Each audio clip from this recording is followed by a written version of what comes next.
सबसे पहले जो है वो मैं फंक्शंस जो है वो डिक्लेयर करा लूँगी। मैंने दो फंक्शंस डिक्लेयर कराने हैं, एक डिस्क्रीट फोरियर ट्रांसफॉर्म और एक इन्वर्स डिस्क्रीट फोरियर ट्रांसफॉर्म। सबसे पहले यहाँ पर मैंने फंक्शन जो है वो y इक्वल्स माई DFT से जो है वो डिक्लेयर करा दिया, यानी कि डिस्क्रीट फोरियर ट्रांसफॉर्म। फिर इसी फंक्शन की मैंने लेंथ को n से रिप्रेजेंट कर दिया, ज़ीरोज़ को y से। फिर मैं अपना लूप चलाऊँगी फॉर जो k के लिए है 0 से n-1 तक। फिर मेरा एक लूप चलेगा जो मेरे पास स्मॉल n के लिए 0 से n-1 तक होगा। फिर मैं डिस्क्रीट फोरियर ट्रांसफॉर्म का फार्मूला लिख दूँगी, y into k plus 1 equals y into k plus 1 plus up to सोन जो उसका फार्मूला है। फिर जो मैंने जो फोर लूप दो चलाए होंगे उनको एंड करूँगी और जो मेरा फंक्शन होगा उसको एंड करूँगी। इसी तरह मैं अब इन्वर्स डिस्क्रीट फोरियर ट्रांसफॉर्म के लिए भी फंक्शन बनाऊँगी। सबसे पहले x को डिक्लेयर कराऊँगी इन्वर्स डिस्क्रीट फोरियर ट्रांसफॉर्म के लिए, फिर लेंथ को n से, ज़ीरोज़ को x के। फिर अपना एक लूप चलाऊँगी, फोर लूप चलाऊँगी स्मॉल n की लिमिट्स के लिए 0 से n-1 तक। फिर k की लिमिट्स के लिए लूप यूज़ करूँगी, फिर फार्मूलाज लिखूँगी। फिर मेरे पास inverse discrete time Fourier transform का जो है वो मैंने फार्मूला लिखा, मैंने अपने लूप्स को क्लोज़ किया और फंक्शन को क्लोज़ किया। सबसे पहला टास्क है जिसमें हमने सिंपली जो है वो डिस्क्रीट फोरियर ट्रांसफॉर्म जो है वो निकालनी है। अब मेरे पास x क्या है, उसमें 2, 5, 8, 9 है। फिर मैंने अपना y वेरिएबल जो है वो डिस्क्रीट फोरियर ट्रांसफॉर्म के लिए जो है वो यूज़ कर दिया। डिस्प्ले के लिए डिस्प्ले के जो है वो मैंने टाइटल गिवन कर दिया डिस्क्रीट फोरियर ट्रांसफॉर्म कोफिशिएंट्स। फिर मैंने अपने डिस्प्ले को जो है वो फंक्शन यूज़ किया डिस्प्ले y। फिर मैं इन्वर्स डिस्क्रीट फोरियर ट्रांसफॉर्म का फंक्शन लिखूँगी x रिकन इक्वल्स माई IDFT। फिर मैं IDFT सीक्वेंस का जो है वो टाइटल दूंगी और इसको डिस्प्ले करा दूंगी। अब मैं इसको अगर रन करा कर देखूँ तो मेरे पास ये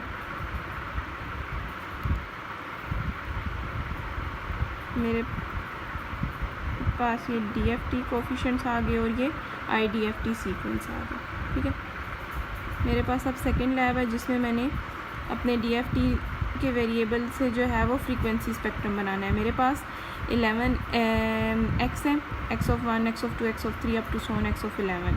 ठीक है, इनमें मेरे पास डिफरेंट जो है वो वैल्यूज़ हैं। फिर मैं फ्रीक्वेंसी स्पेक्ट्रम के लिए फिगर फंक्शन यूज़ करूँगी, स्टेम एब्स्ट्रैक्ट FFT, और मैं x ऑफ 9 का फ्रीक्वेंसी, आपकी अपनी मर्ज़ी, आप किसी का भी, x ऑफ 5, x ऑफ 4, मैं x ऑफ 9 का स्पेक्ट्रम बना रही हूँ। उसका टाइटल x ऑफ 9 दे दिया और n कितने हैं उसके अंदर 32 हैं। अब मैं इसको रन करती हूँ तो ये मेरे पास जो है वो फ्रीक्वेंसी स्पेक्ट्रम आ गया x ऑफ 9 का। ठीक है, मेरे पास लैब 3 है जिसमें हमने सिंपली जो है वो x को डिफ़ाइन कर दिया 1, 2, 3। फिर DFT की कैलकुलेशन के लिए मैंने FOT का वो यूज़ किया। फिर जो है वो मेरा DFT मैंने यही निकाला क्योंकि इसमें मैंने इन्वर्स फोरियर ट्रांसफॉर्म निकालना है। ठीक है, इसमें फिर x रियल, क्योंकि मेरे पास रियल जो है वो नंबर भी होंगे, रियल नंबर भी हैं, ये DFT के इमेजिनरी नंबर भी हैं। फिर इनको जो है वो मैंने इसे क्या कहते हैं, इसका फ्रीक्वेंसी स्पेक्ट्रम की मैंने जो है वो मैग्नीट्यूड्स डिफ़ाइन कर दिए। फिर मैंने जो है इसका time domain inverse Fourier transform का, अब जब मैं इसको